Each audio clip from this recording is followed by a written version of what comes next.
Tarif Transjakarta belum patut naik. PT Transjakarta perlu mengkaji ulang rencana menaikkan tarif bus Transjakarta di jam sibuk menjadi Rp4.0 sampai Rp5.0.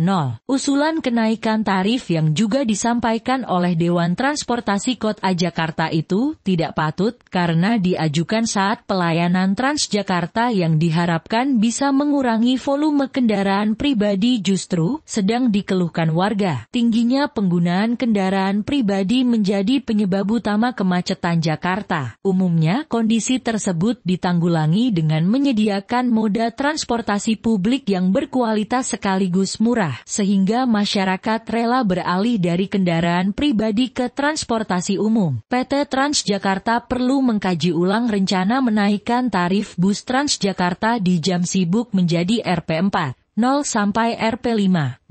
Usulan kenaikan tarif yang juga disampaikan oleh Dewan Transportasi Kota Jakarta itu tidak patut karena diajukan saat pelayanan Transjakarta yang diharapkan bisa mengurangi volume kendaraan pribadi justru sedang dikeluhkan warga. Tingginya penggunaan kendaraan pribadi menjadi penyebab utama kemacetan Jakarta. Umumnya kondisi tersebut ditanggulangi dengan menyediakan moda transportasi publik yang berkualitas sekaligus murah, sehingga masyarakat rela beralih dari kendaraan pribadi ke transportasi umum. Pada 2004 lalu Transjakarta muncul sebagai salah satu solusi mengurangi kemacetan. Baca juga menuju 25 tahun reformasi hilangnya republikanisme dan jalan perubahan investasi untuk membangun sistem transportasi kota yang nyaman tersebut tidaklah murah. Selain membangun halte dan jalur khusus, pemerintah DKI Jakarta juga harus membeli bus. Itu belum termasuk subsidi berupa public service obligation yang disuntikkan setiap tahun supaya tarif penumpang tetap murah. Tahun ini, pemerintah Provinsi DKI Jakarta mengalokasikan subsidi Rp3.9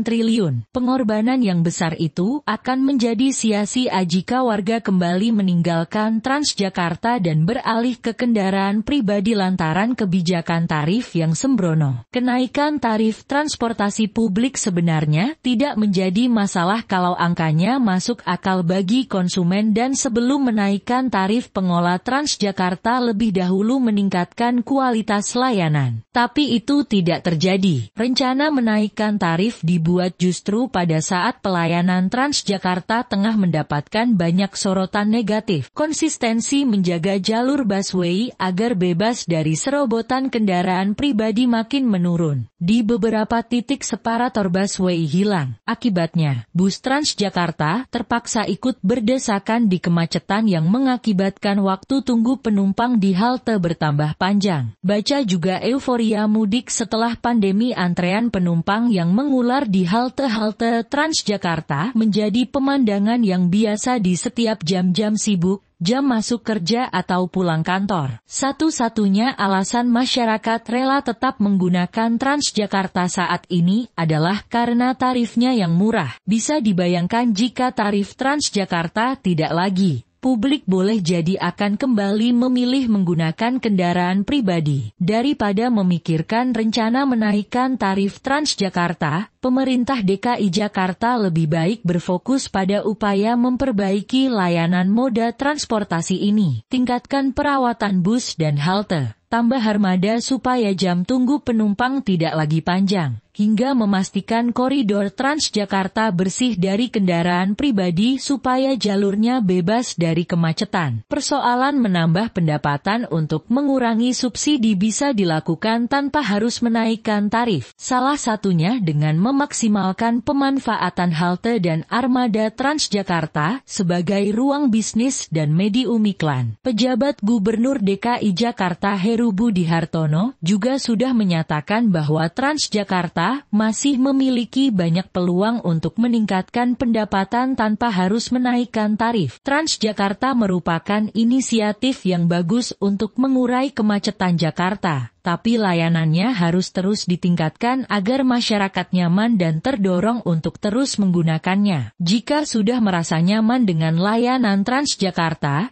masyarakat pasti tidak akan menolak kenaikan tarif.